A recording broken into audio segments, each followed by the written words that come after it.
Beberapa harapan disampaikan warga bagi pemimpin yang akan terpilih dalam pemilu Sumatera Selatan mendatang. Di antaranya, pemimpin yang amanah dan mensejahterakan masyarakat.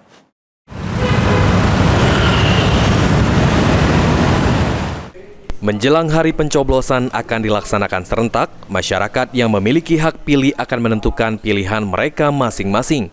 Tentunya masyarakat merasa antusias dan memiliki harapan tersendiri untuk memimpin Indonesia yang akan terpilih nantinya.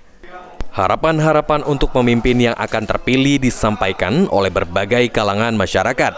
Salah satunya pemuda Batak Bersatu Sumatera Selatan berharap pemimpin berikutnya bisa meningkatkan pembangunan di Sumatera Selatan dan meningkatkan kesejahteraan masyarakat. Gimana nih Pak harapan kita untuk pemimpin di tahun berikutnya Pak?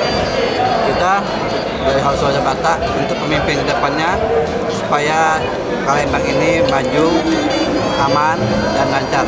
Makanya dari kita anggota di sini terus support untuk pembangunan Sumatera Selatan, khususnya Palembang. Oke, siapa Pak nama Bapak? Kita dari Ketua DPC Hal Suara Batak Sahril Hadi Saputra.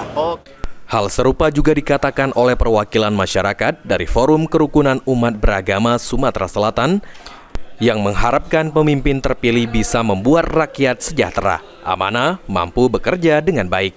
Di Sumatera Selatan, setelah mendengarkan sambutan dari Bapak Gubernur tadi, menurut kami sebagai FKUP ini mengutamakan zero konflik untuk Sumatera Selatan.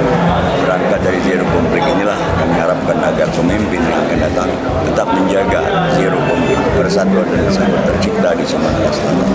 Itu harapan kami. Aji Delia, PAL TV.